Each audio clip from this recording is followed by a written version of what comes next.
नमस्कार, Amar Ujala the bonus में आपका बहुत बहुत स्वागत है। मैं हूं आपके साथ अभिषेक गुप्ता और आप देखना शुरू कर चुके हैं कमोडिटी से जुड़ा हुआ खास शो मेटल मीटर, जिसमें ट्रेडर्स को कॉपर, निकल, जिंक, लेड और एल्यूमिनियम को लेकर क्या स्ट्रैटेजी यहां पर बनानी चाहिए ये जानेंगे।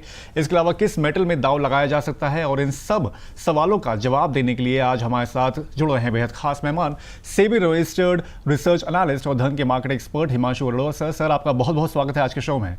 जी शुक्रिया, थैंक यू सो मच।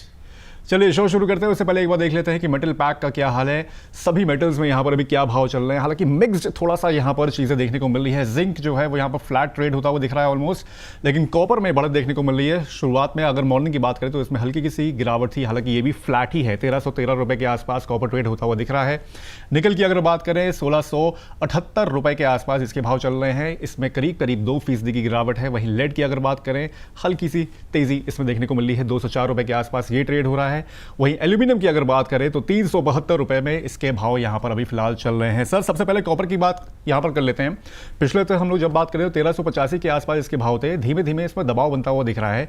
1310 1312 के आसपास इसके भाव चल रहे हैं। क्या लग रहा है सर, क्या व्यू है इसका अभी?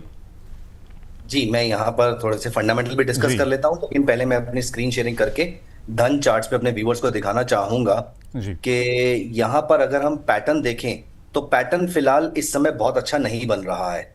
और यहाँ पर अगर हम एक लॉन्ग टर्म के पॉइंट ऑफ व्यू से देखें तो यहाँ पर हमें जो हम लास्ट वीक भी डिस्कस कर रहे थे, एक शूटिंग स्टार बना है। उसके बाद से प्राइसेस में थोड़ी वीकनेस आई है और प्राइसेस इस वीक जो है वो थोड़ा नीचे की तरफ सस्टेन कर रहे हैं। It this is not a good sign for copper prices. तो यहाँ पर आज जो है वो थोड़ा सा लग रहा है कि प्राइसेस नीचे के लेवल से डेफिनेटली रिकवर करने की पॉसिबिलिटी यहां पर दिख रही है। लेकिन ब्रॉडली देखा जाए तो जब तक प्राइसेस अब 1340 के ऊपर सस्टेन नहीं करते हैं तब तक यहां पर कोई बहुत ज्यादा स्ट्रेंथ की एक्सपेक्टेशन नहीं है। मुझे एक्सपेक्टेड है कि यहां पर प्राइसेस में थोड़ा सा दबाव अभी देखने को मिल सकता है।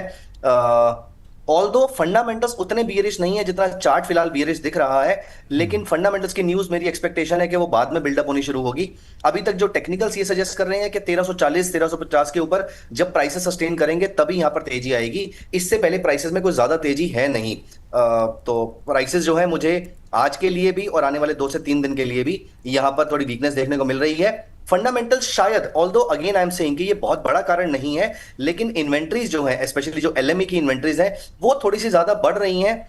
लेकिन एलएमई की इन्वेंट्री पे मार्केट इतना रिएक्ट नहीं करती है। आई एम श्योर यहां पर कुछ एक ऐसी न्यूज हो सकती है, may be straight of Hormuz से कुछ शिप्स पास हो सकते हैं, मे बी कोई सप्लाई बढ़ने की न्यूज आ सकती है, ग्लोबल रिफाइंड सप्लाई की जो ग्रोथ है उसका कोई डेटा आ सकता है। शायद उस एक्सपेक्टेशन में प्राइसेस गिर रहे हैं, और या फिर एक छोटी सी करेक्शन हो सकती है। इसके बारे में अभी तो बताना थोड़ा सा मुश्किल रहेगा, लेकिन एक चीज को लेकर मैं कॉन्फिडेंट हूं कि यहां पर प्राइसेस में बहुत ज्यादा तेजी तो नहीं है, क्योंकि प्राइसेस ने इस जगह पर अगर हम देखें तो एक लोअर लो लोअर हाई का पैटर्न बनाया है। सिर्फ इस समय फंडामेंटल सपोर्टिंग नहीं है डाउनसाइड के, तो थोड़ा सा वेट कर लेते हैं। लेकिन अगर हमें यहां पर बाउंस मिलता है तो 1340 1350 के स्टॉप लॉस से व्यूअर्स जो है, ट्रेडर्स जो हैं वो यहां पर सेल कर सकते हैं। 1350 के ऊपर अगर जाएगा तभी यहां पर तेजी आएगी, उससे पहले कुछ खास तेजी यहां पर कॉपर में नहीं दिख रही है अभी के लिए। अभी सर कोई पोजीशन इसमें बनानी चाहिए सर इस लेवल पे? इस समय तो मैं सजेस्ट नहीं करूंगा। मुझे ऐसा लगता है कि प्राइसेस में अगर आज जैसे अभी फिलहाल तेजी देखने को थोड़ा सा ऊपर आ रहे हैं प्राइसेस, तो 1320 के आसपास अगर यहां पर प्राइसेस मिलते हैं तो इंट्राडे में 1330 के स्टॉप लॉस से बेचा जा सकता है। लॉन्ग टर्म का जो स्टॉप लॉस है शॉर्ट पोजीशन का वो 1350 का रहेगा, लेकिन इंट्राडे में 1320 के आसपास अगर प्राइसेस मिलते हैं, फिलहाल 1313 चल रहे हैं, 1320 के आसपास मिलते हैं तो इंट्राडे में शॉर्ट सेलिंग करी जा सकती है। हमारा कल का जो हाई था वो 1327.50 था, तो 1329 के स्टॉप लॉस से 1320 पे शॉर्ट सेलिंग की जा सकती है। और आज का लो दोबारा टेस्ट हो सकता है इवनिंग वाले सेशन में। और क्योंकि अब वीकेंड की तरफ हम अप्रोच कर रहे हैं तो मार्केट में थोड़ी वॉलेटिलिटी बढ़ जाएगी यहाँ पर। तो इंट्राडे में अगर किसी ट्रेडर को काम करना है तो 1320 के आसपास सेलिंग, 1329 का स्टॉप लॉस और वापस 1308 के आसपास का आपका नीचे का टारगेट देखने को मिल सकता है। ठीक है, तो फिर यहाँ पर शॉर्ट करने की सलाह दी गई कॉपर के लिए। सर एल्यूमिनियम को लेकर अभी क्या चल रहा है, क्या लग रहा है, क्या व्यू बन सकता है उसमें अभी? हालांकि अभी एक सरकार का सर कल फैसला भी आया था कि जो एल्यूमिनियम फॉइल पर एंटी डंपिंग ड्यूटी जो है उसको दिसंबर तक बढ़ा दिया गया है, उसका भी इम्पैक्ट कुछ दिख रहे हैं इसमें? यस, सो ब्रॉडली जो है वो सारे मेटल्स के अंदर सिमिलर सा पैटर्न हमें यहाँ पर देखने को मिल रहा है। फिलहाल एल्यूमिनियम में भी अगर आप देखेंगे तो यहाँ पर 23.6% रिट्रेसमेंट के नीचे प्राइसेस चले गए हैं। It is not a good sign. और प्राइसेस, मुझे ऐसा लगता है कि अगर आज प्राइसेस यहां से रिकवर कर भी जाते हैं तो भी ब्रॉडर ट्रेंड जो है वो बियरिश दिख रहा है। हमने लास्ट वीक इसी सेशन के दौरान हमने ये कुछ ट्रेंड लाइंस बनाई थी, कुछ पेनेंट और वेज वाला पैटर्न बनाया था, और हमने डिस्कस किया था कि प्राइसेस कुछ टाइम यहाँ पर फ्लैट रह सकते हैं, लेकिन उसके बाद जब ये लोअर वाली लाइन ब्रेक करेंगे तो यहाँ से आपको शार्प वीकनेस देखने को मिलनी चाहिए। अभी के लिए जो नीचे का टारगेट बनता है वो 360 रुपए के आसपास का बनता है, तो यहाँ से 3-3.5% के आसपास का टारगेट नीचे का बन सकता है। 360 का एक टारगेट रहेगा और कल का जो हमारा हाई था वो स्टॉप लॉस रहेगा। इंट्राडे का ट्रेड नहीं है, लॉन्ग टर्म का ट्रेड है, अगले 2 से 3 दिन का ट्रेड हो सकता है, लेकिन जब तक प्राइसेस यहाँ पर 378 के नीचे चल रहे हैं तब तक प्राइसेस में वीकनेस की ही एक्सपेक्टेशन रहेगी और नीचे 360 का टारगेट रहेगा। अगेन यहाँ पर फंडामेंटल्स जो है वो इतने बियरिश नहीं है। सारे मेटल्स के अंदर मैं ये बोलूंगा कि फंडामेंटल्स थोड़े से बियरिश हैं, लेकिन वो इतने बियरिश नहीं है कि प्राइसेस में इतनी शार्प वीकनेस देखने को मिले। चांसेस आर वेरी हाई कि ये सिर्फ प्राइस करेक्शन चल रही है। लॉन्ग टर्म में जो प्राइसेस हमारे ऊपर की तरफ काफी शार्पली गए थे उसमें एक प्राइस करेक्शन हो रही है, और प्राइस करेक्शन जब होती है तो वो 38% या 50% रिट्रेसमेंट के आसपास तक होती है, और वही हम एल्यूमिनियम में मैं एक्सपेक्ट कर रहा हूं कि 360 के आसपास तक यहां पर आपकी एक्सपेक्टेशन देखने को मिल सकती है, नीचे का लेवल देखने को मिल सकता है। और यहां पर अगर हम 38% देखें तो वो भी अप्रोक्सीमेटली 1275 के आसपास का टारगेट रह सकता है। तो दोनों के अंदर ही आपका माइनर करेक्शन की एक्सपेक्टेशन है, कोई बियरिश ट्रेंड नहीं है। मुझे नहीं लगता कि हम लॉन्ग टर्म में स्ट्रक्चरल डाउनसाइड की तरफ जा रहे हैं, मेरा ऐसा कोई ओपिनियन फिलहाल के लिए नहीं बना। ठीक है, एल्यूमिनियम को लेकर यहाँ पर ये सर की ओर से राय निकल कर आती है। सर निकल और जिंक को लेकर भी कोई व्यू बन रहा है, अभी कोई स्ट्रैटेजी बनानी चाहिए इसमें भी? मुझे तो सभी के अंदर सिमिलर सी स्ट्रक्चर दिख रहा है, बस सिर्फ ये है कि निकल जो है वो थोड़ा ज्यादा वीक दिख रहा है।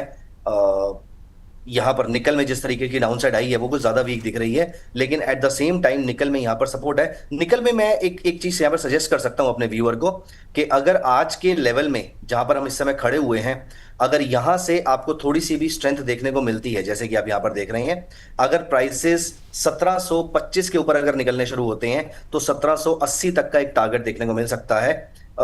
इंट्राडे में तो कुछ ज्यादा मैं मूव एक्सपेक्ट नहीं कर रहा हूं, लेकिन आज का लो ब्रेक होगा इसकी भी पॉसिबिलिटी रिलेटिवली कम है, और अगर होता भी है तो उसको सस्टेन करना थोड़ा सा मुश्किल रहेगा मार्केट के लिए। ठीक है सर, लास्ट में लेड बचता है, क्या व्यू बन सकता है इसके लिए भी कोई अगर रणनीति अगर आप सुझाना चाहें तो? लेड आई वुड से सारे मेटल्स में सबसे ज्यादा स्ट्रॉन्ग है इस समय। यहां पर अगर हम इसका डेली चार्ट देखते हैं तो लेड में अभी तक जो स्ट्रेंथ है वो बहुत अच्छी है, और मैं इसलिए नहीं कह रहा कि वो अप ट्रेंड में भी बना हुआ है, वो ज्यादा इसलिए है कि अगर हमने कल जो फॉल देखा था, मार्केट नीचे खुलते ही सीधा ऊपर गैप डाउन खुलते ही सीधा मार्केट यहां पर शूट अप कर गई है। This is a good sign. तो यहां पर मार्केट इस समय इस लेवल के आसपास 206 रुपए के आसपास अपने रेजिस्टेंस को टेस्ट करने के लिए आ सकती है इंट्राडे के अंदर। ये एक ट्रेड है जो ट्रेडर ले सकते हैं, और यहां पर एक छोटा सा जो सेटअप है, आप अगर 205 के ऊपर यहाँ पर ट्रेड करते हैं तो 206.50 और 207 तक के टारगेट आप इंट्राडे में ट्रेड कर सकते हैं। आपका टारगेट यहाँ पर 204 रुपये 30 पैसे के आसपास का रह सकता है। ठीक है, तो ये है पूरे मेटल पैक के ऊपर सर की ओर से राय दी गई है। सर जाने से पहले प्लीज अपना डिस्क्लेमर शेयर कर दें। जी, डिस्क्लोजर ये है कि मेरी पर्सनली कोई भी पोजीशन नहीं है इनमें से किसी भी मेटल के अंदर, और आप प्लीज मेक श्योर कि आप किसी सेबी रजिस्टर्ड आरए से ही ट्रेड लीजिए, रिकमेंडेशन लीजिए, and please make sure that you are trading using a proper stop loss. और मैंने जितनी भी बातें करी हैं they should only be seen for educational purpose, not as a recommendation to buy और sell. Thank you Himanshu sir, इतना समय देने के लिए और मेटल के ऊपर अपनी जानकारी देने के लिए, उसके लिए सर बहुत बहुत धन्यवाद आपका। Thank you so much. तो ये था हमारा मेटल मीटर, जिसमें हम लोग ने अलग अलग यहाँ पर मेटल्स के ऊपर पूरी चर्चा की, और उसके ऊपर कॉल्स भी सर ने यहाँ पर दिए, तो उसको लेकर आप अपनी रणनीति बना सकते हैं। ये शो कैसा लगा हमें कमेंट करके आप जरूर बताएं। बाकी जल्द होगी आपसे मुलाकात, तब तक के लिए मुझे दीजिए इजाजत। नमस्कार।